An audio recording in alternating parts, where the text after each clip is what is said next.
time to score in the 402. Welcome to the Nebraska Hawkeyes. These guys are brave. They're Hawkeyes living in enemy territory. Listen, these guys are way past their prime, but they're still Hawkeyes. They're spreading the Hawkeye hype to all of Nebraska.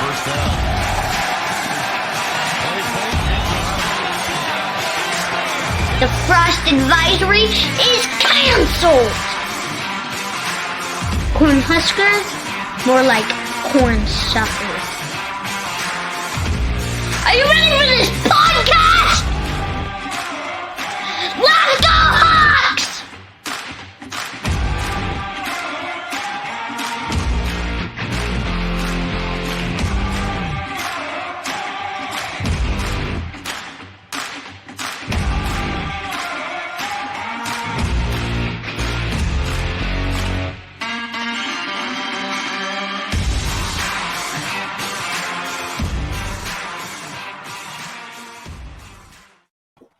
All right, welcome back to the Nebraska Hawks Nest, your Hawkeye oasis located in a Nebraska desert.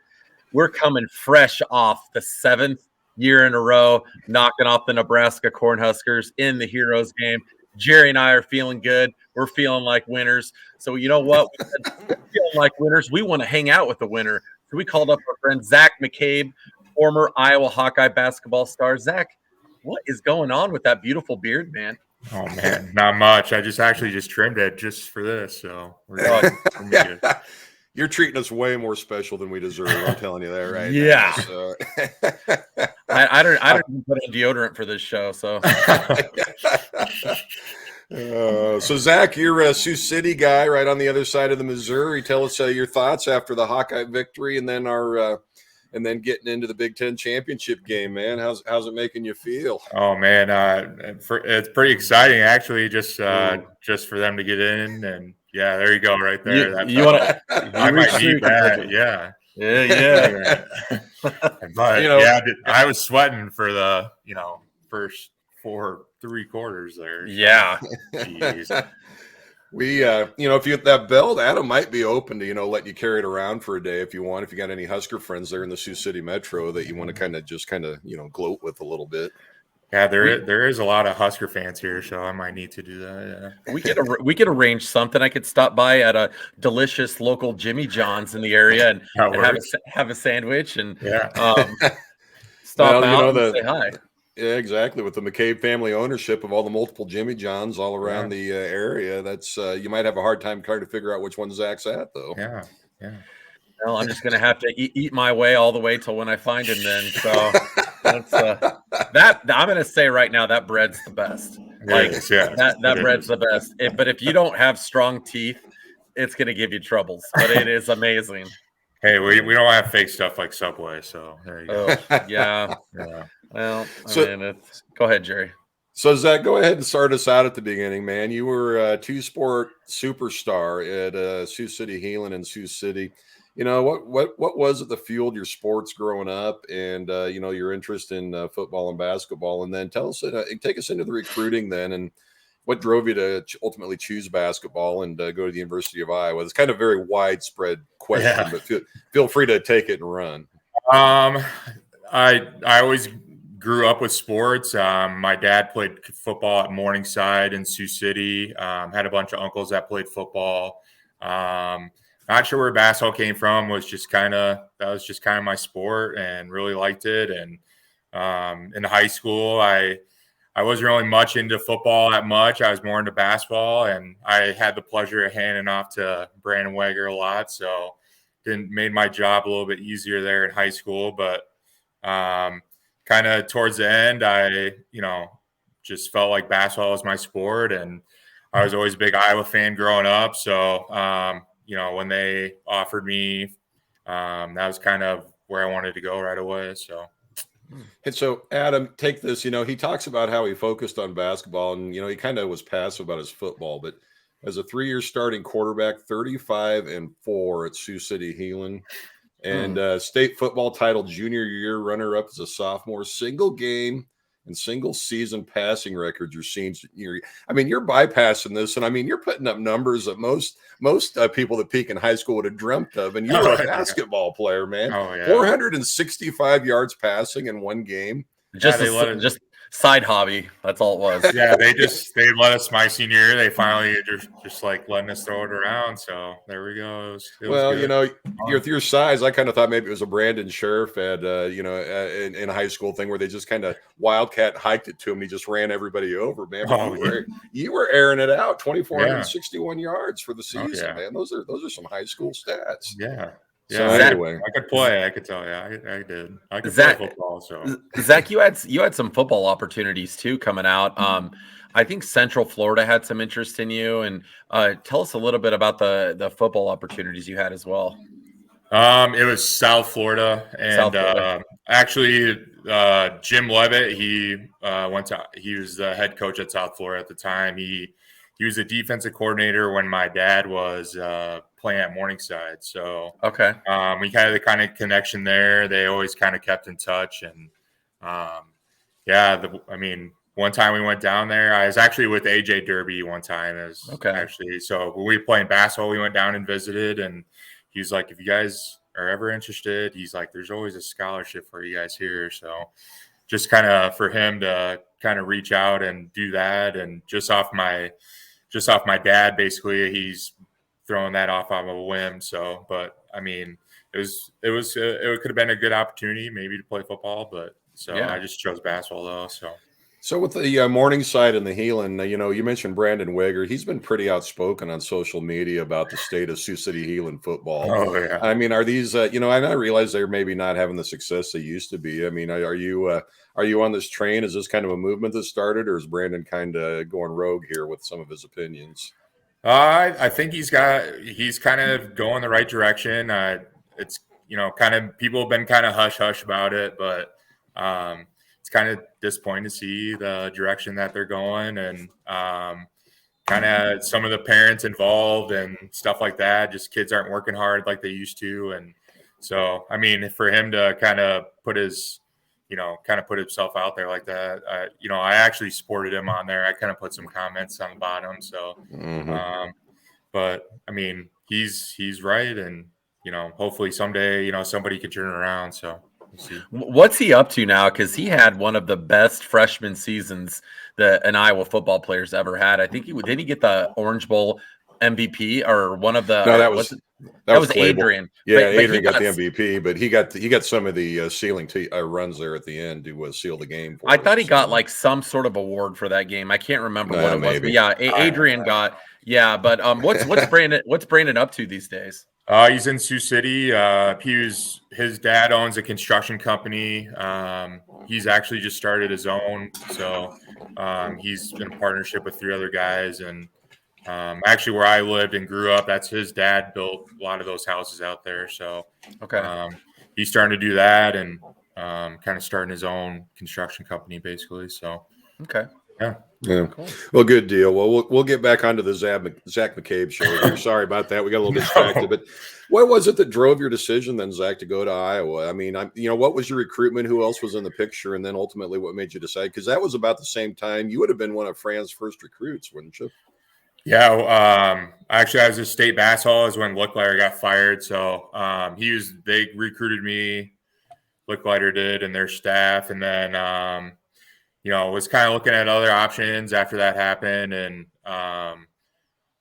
just being an Iowa fan, I was just always still always drawn, kind of want to see who's going to be the head coach. And actually, the funny thing was I always, for some reason, was watching Siena play when they played like Ohio State, the NCAA tournament. So liked their style and how they played. And kind of when he got the job, he called, flew out to Sioux City, had dinner at my house, just kind of told me that, it's not going to be, an overnight success. It's going to take time. And, you're going to be putting in lots of work and up to your, he wasn't guaranteed we'd make NCAA tournament right away or anything like that.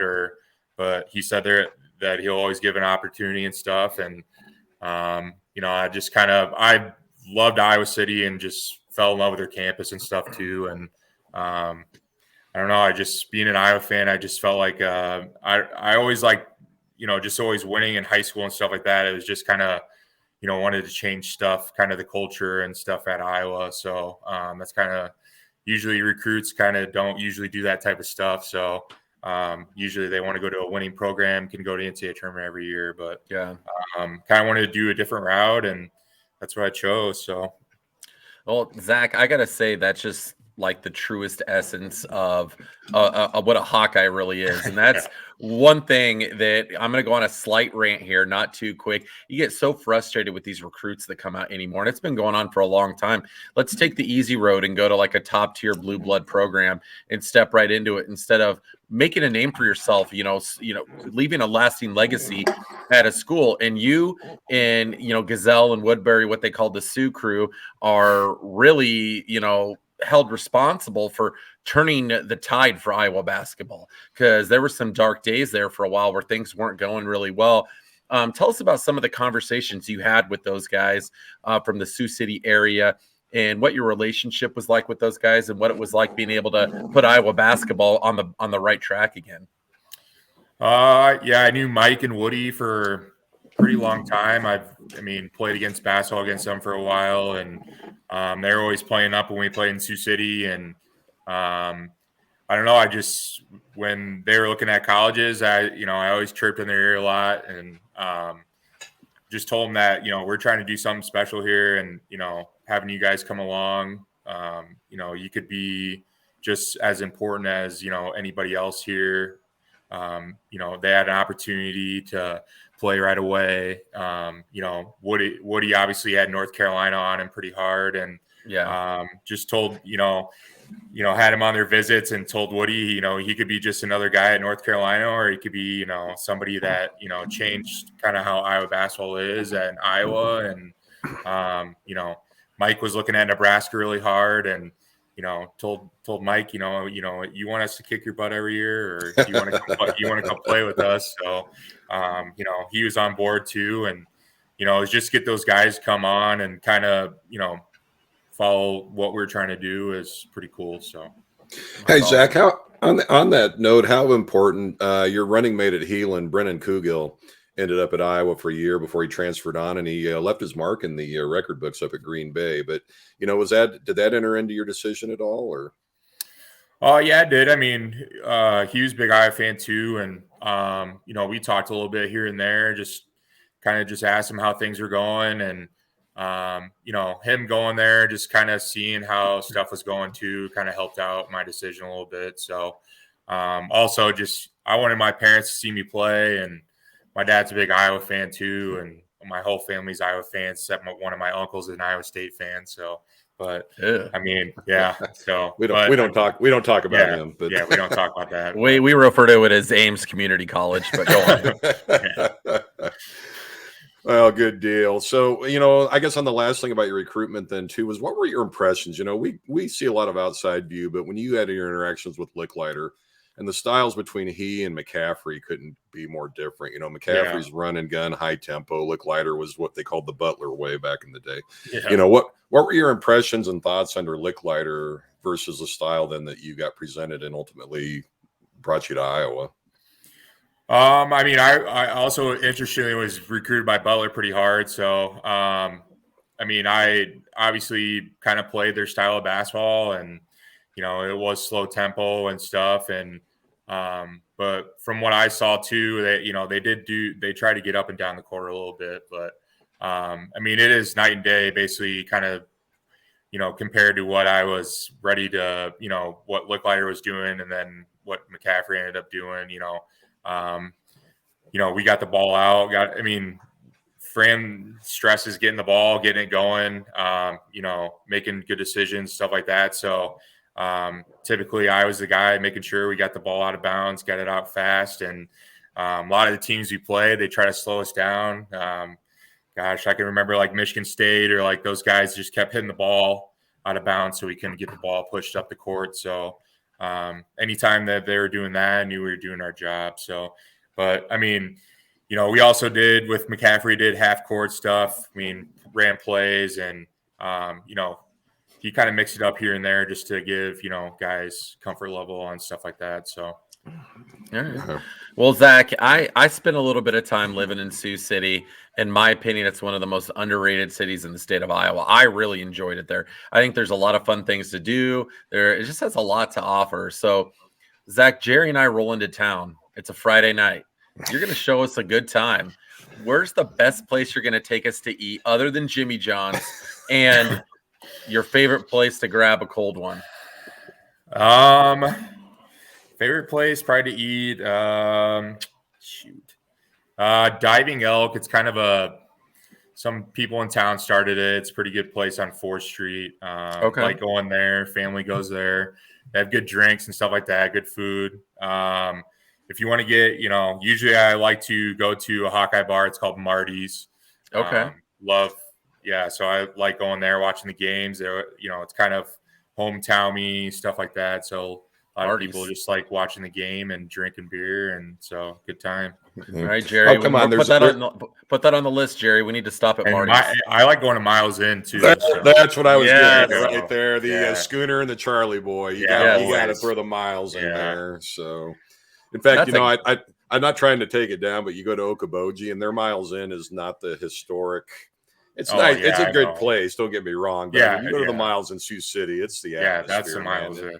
That's the Miles Inn. So it was kind of like, I'd rather go back to Sioux City. Anyway, that place is awesome. Not running them down. It's a very nice place in Okoboji, just a little bit more modern and doesn't have the mystique that the one in Sioux City. It doesn't have the charm. It does. Yeah, exactly.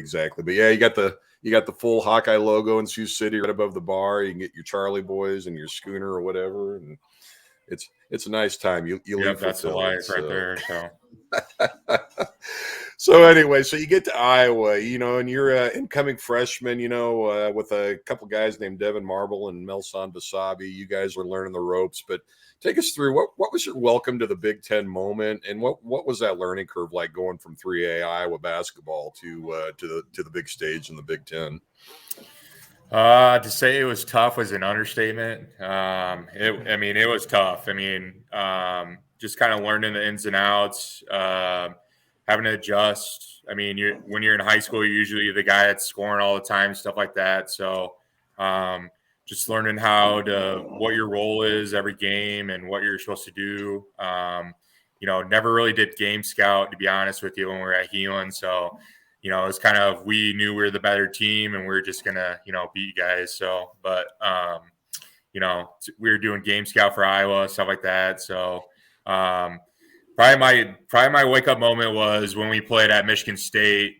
We're playing. I think Draymond Green was guarding me, and I hit a 2-pointer right in his face. But he was talking smack to me the whole game. But we still lost by probably 30 or 40. But just kind of finally being like in those atmospheres in the Big Ten and those gyms, like it was kind of nuts. So it was. It was pretty tough in the beginning. So. I don't think Draymond ever played a game in his life where he wasn't talking the whole entire time. No. He was always talking about anything. So he's probably home talking smack to his kids. He's just always talking. He does it in his sleep. He does. Oh, that's awesome. So, and your first, then you go through with Fran. What's one of the things about Fran maybe that the public persona with, a lack of a better term, a hothead. And what's, but behind the scenes with Fran, what is it with Fran, Zach? What is it that the public doesn't realize about Fran? I guess if you can kind of elaborate on that. Besides games, honestly, he's not really yelling at you too much. So I think kind of the first year, people kind of saw him really intense and, yelling at us and stuff. And, he was just as intense as we were trying to be, and he was just trying to install a culture, I think, that, we didn't have at Iowa. So it was kind of, he wanted us to fight on every play and do everything that we could to, win that game. So I think fans, that they only see him screaming or whatever, slamming the chair or whatever it was. So honestly, unless we're having a bad practice or whatever, he wasn't yelling too much at us, or and he's really down to earth guy, really good communicator with all of us players, and so. Yeah, I think that's kind of the bad rap that he got starting out. So, is a lot of his antics, for lack of a better term, is a lot of that on the sideline just because he's fighting for you guys, he's fighting for his guys out on the court? You think? Yeah, I mean, he's after the refs. Like he's on them. He wants the same foul call that any star player in the Big Ten got. So, yeah, he's fighting for us and. Better or not, that probably, hurt him in the beginning with the refs. So just him getting after him and stuff. But just him sticking up for us, that made us work, that much harder for him and, play that much harder for him and want to win. So. Zach, during your career, it could be in Big Ten play or anything, who would you say is like one or maybe two of the toughest guys you went against where you were like completely overwhelmed and like this guy is like next level and you just completely had your hands full?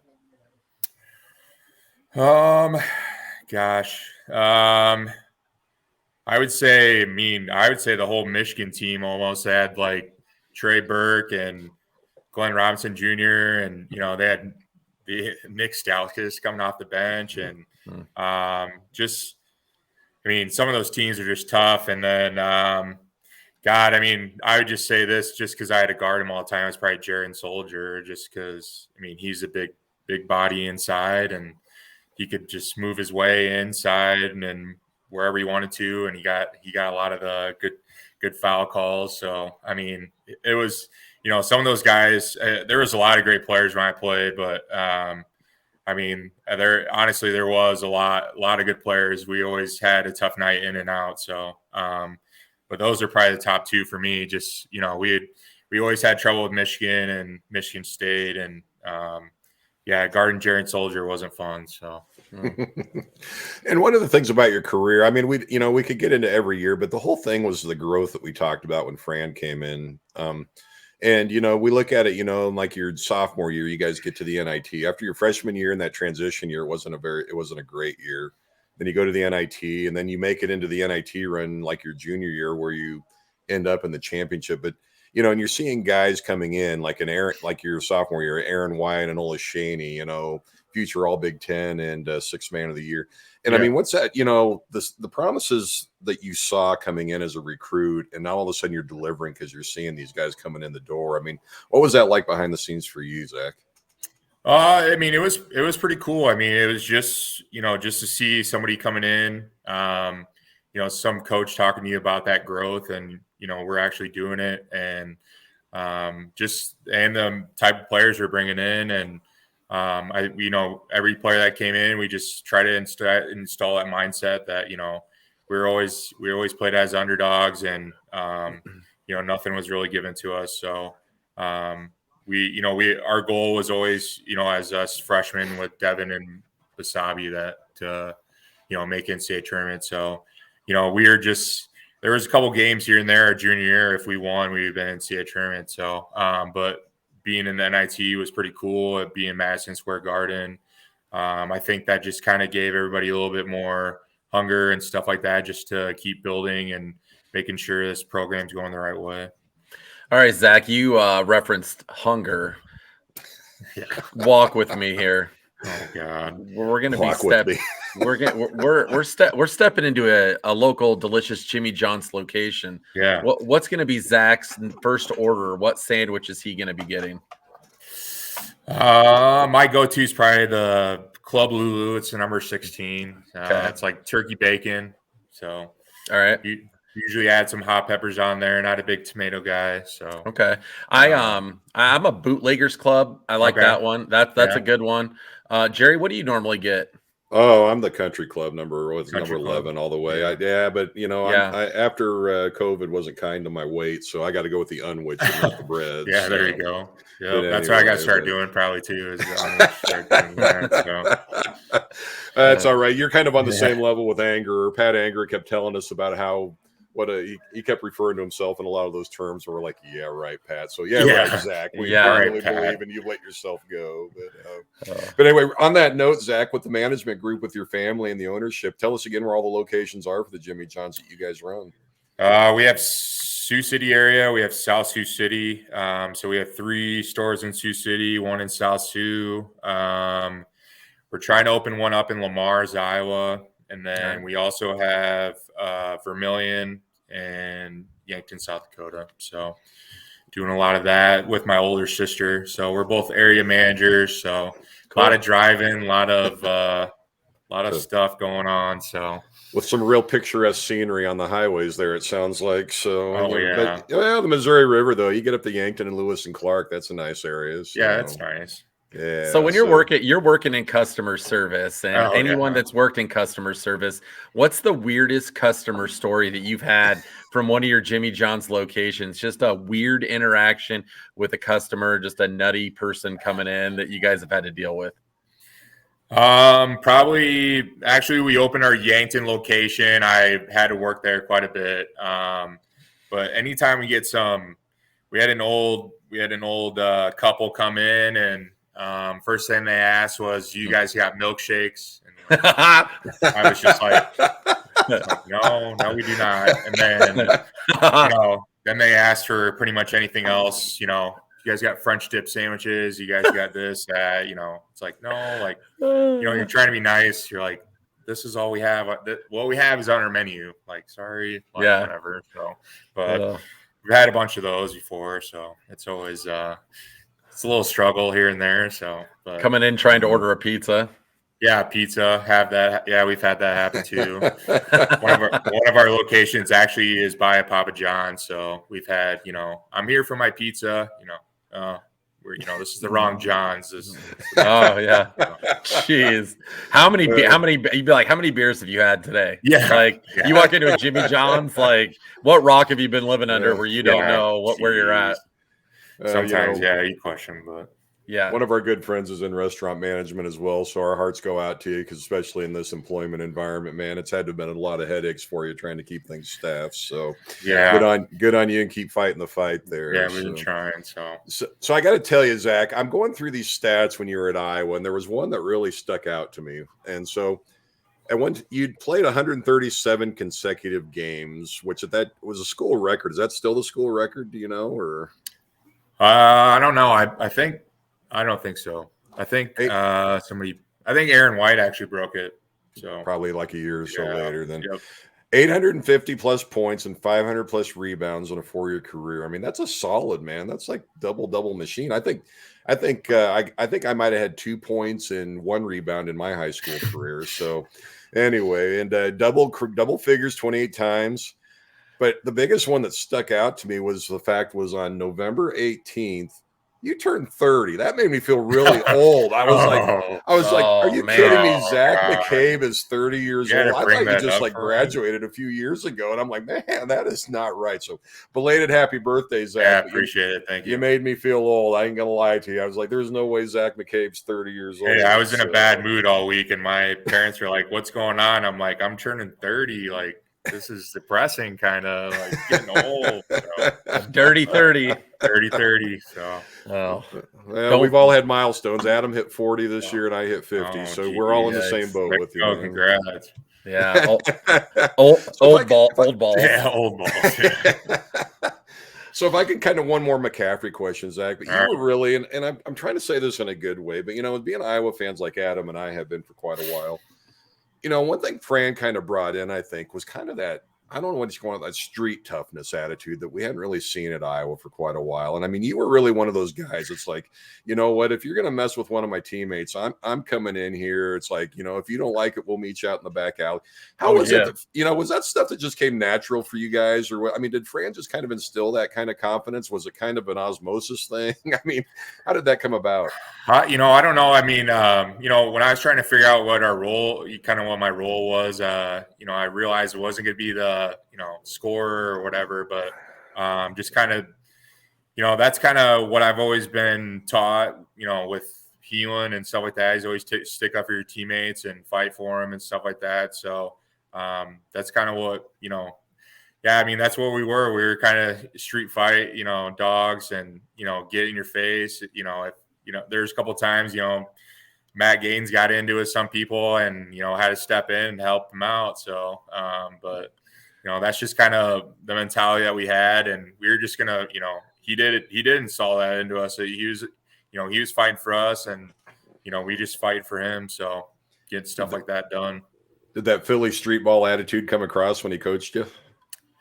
His accent, would come out a couple times. So it was. I mean, he was. He would tell some of our guys, like, Michigan State usually put their hands on you, and the rule is you couldn't do that stuff, but they still were able to get away with it. And we were kind of swinging our arms, getting them off of us, do whatever we could. Might have caused little fights here and there, but that's kind of what we we're coming into each game. We weren't going to let teams do what they wanted to do against us, and we just kept fighting every game. So. All right. Yeah. Well, Jerry, what do you think? I feel like it might be almost time for the name game. Yeah, I think it's time for the name game with Zach McCabe. I don't know, Zach. Do you know what our name game is? No, I do not. Are you ready to be the contestant on our name game? Sure, yeah. Let's do it. I think you need to do it. So Adam's going to read off some names here, and all we need is a one-word response or maybe a quick phrase. But basically, what you're off the cuff, what these names, what your first thoughts are when we name them off. All right. So. All right, and be careful, because once you get going, Jerry likes to drag people into left field on like a random topic on these. Okay, so all right. Zach McCabe, are you ready to play the name game? I'm ready. Let's do it. All right, here we go. Number 1, Kirk Spara. Grabber. He likes grabbing your arm anytime you try to get your attention. So okay, yeah. He's a Sioux City guy. How much how much time did you spend talking Sioux City left field items? Here we go. Yeah, he would talk about he went to Sioux City North, so he talked about how he would beat Heelan a lot. So, but kept you in your place. He did, nice. Yeah. All right, one of my personal favorites. I'm a Kirk Spara fan too. He's a good dude. Hey. One of my favorites, Sherm Dillard. Sherman Dillard.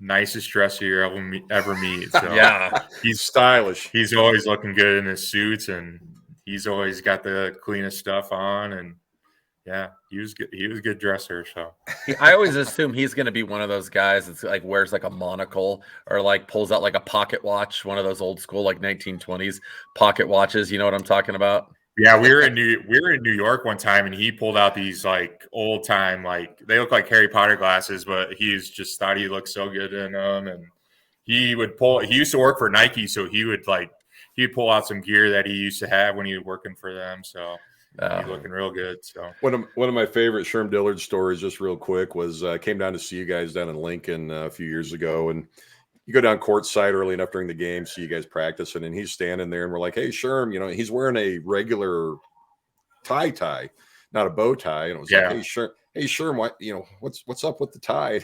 He just kind of looks around. He goes, "We lost last week." He goes, "I'm trying something new."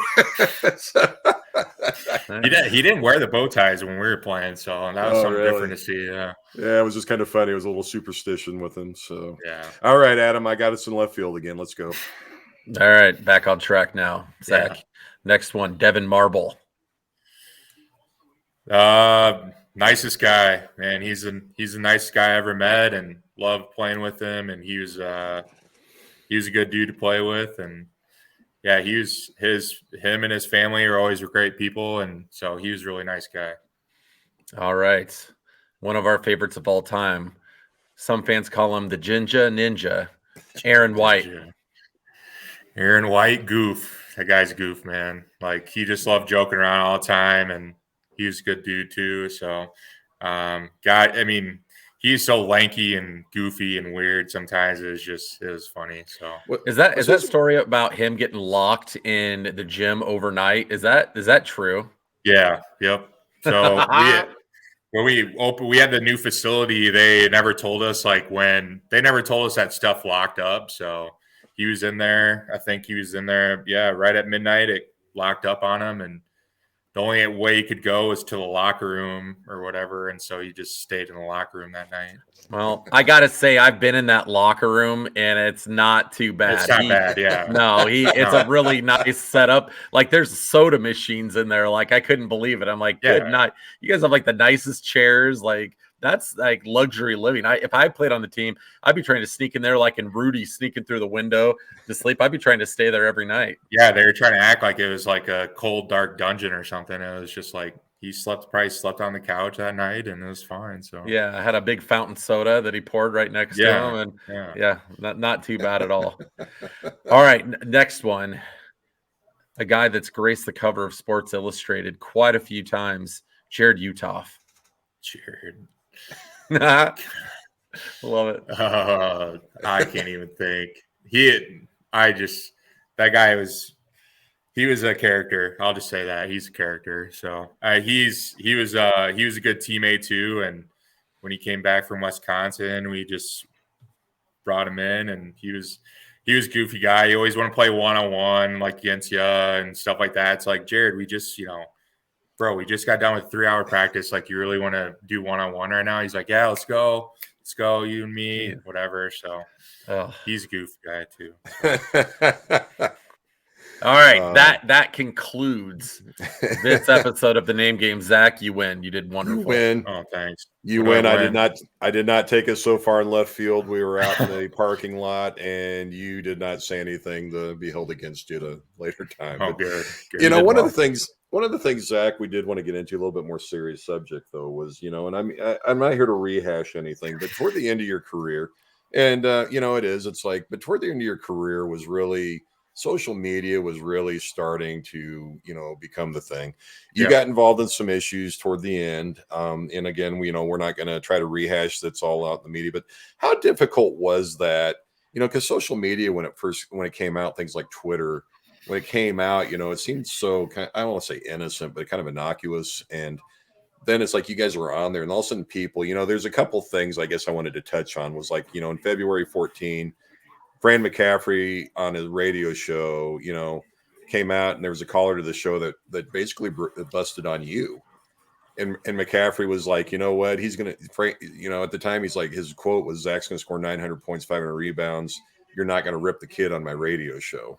Yeah. And then you guys are getting this scrutiny on Twitter and such, where like an Adam Woodbury, when he gets that dunk against Michigan and that great upset you guys had, he's holding the finger up to the left saying, because people on Twitter coming on him because he can't dunk. And it's like, come on, the dude's like playing his heart out. Yeah. And then again, you had your issues with it as well. How difficult was that for you as a player to kind of have to start balancing those things? I mean, now it's a part of life. They probably have training and things, but you guys were just kind of thrown into the wolves on that.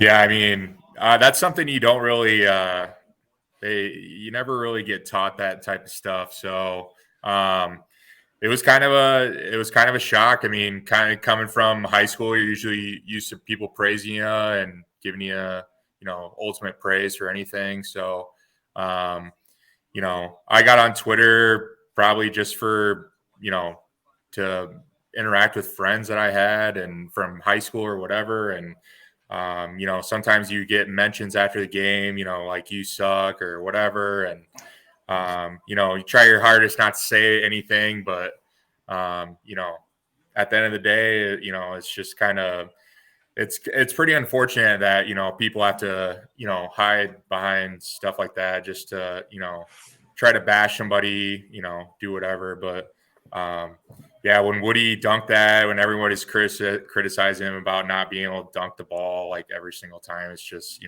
it's kind of a bunch of crap. So, I mean, he's putting the ball in the hoop. I mean, what else do you want him to do? So, yeah. Well, you, like Jerry said, you guys really, social media wise just blazed the trail of having to deal with criticism. And you also, again, blazed the trail with putting Iowa basketball again on the right trajectory. And so, like, for all of that you did, man, we're super appreciative. And, you'll always go down and as one of our faves just because of everything you did as a Hawkeye and helping us turn the corner. Yeah, I appreciate it. It was, it's fun. So anyway, so one last things I got for you, Zach, and then we'll let All you right. get on with your evening here. But with NIL and the transfer portal now and these rules going on, I mean, where do you see this taking college sports? I mean, it's like, I mean, to me, I guess in a way, I fear that it's opening like a free agency, for lack of a better term. I guess with your experiences and such, what do you see? Where do you see the future of this going from a Zach McCabe standpoint? I see the positives out of it. I mean, like, I think it's awesome that, student athletes are able to profit off their name and likeness. And, you know, people think that just because you're in college and you have a scholarship and you play basketball, you have, butt loads of money, just whatever. But, we had some guys struggling too when I was playing. I mean, they're scrambling around, just have some money and stuff like that. So, but I think that, it's awesome that, finally, people can profit off their name and stuff. On the other hand, I feel like people aren't, the transfer portal, I think, is kind of it can be a positive and negative. I think the negative would be, people aren't willing to, that's their first option right away. They're not going to, I always think of like someone like myself, I didn't have a good freshman year. I just kind of dug down and, ended up starting some games my sophomore year. And kids like Anthony Clemens, I mean, he wasn't starting. He could easily transfer anywhere he wanted to, and he decided to, just put his head down and start working. And I think that's kind of what's going to be lost in that with that transfer portal stuff. But also, I mean, it's kind of some people have injuries and stuff like that. It might be a positive thing, like Jack Nungy. I mean, he's kind of got a fresh outlook on his career, and been watching him killing it at Xavier and stuff like that. So just kind of have different examples, stuff like that. But a lot of pros and negatives, but NIL though too. I mean, you could be the next, some of those big schools like, I just think football, like Alabama and stuff, they're just throwing out $1 million to quarterbacks. So you never know. So it could end up hurting sports, putting 6-7 schools in, higher category than most other schools. So you never know. Well, and I appreciate your candidness. I know I kind of put you on the spot there. It's kind of like when I negotiate my pay raises with Adam. He gets a little flustered with me. So I appreciate your candidness and your response. So no thanks, problem. Zach. Anyway, well, we really appreciate you coming on, man. Like I said, you've been a favorite of ours, and I know you're a fan favorite as well. And we appreciate the time, and it's great catching up with you. So anyway, we usually end this with the Go Hawks. Yeah, go Hawks. Go All right, Hawks. thanks, They Zach. win. Let's go. Thanks, All Zach. right. Go Hawks. Yeah.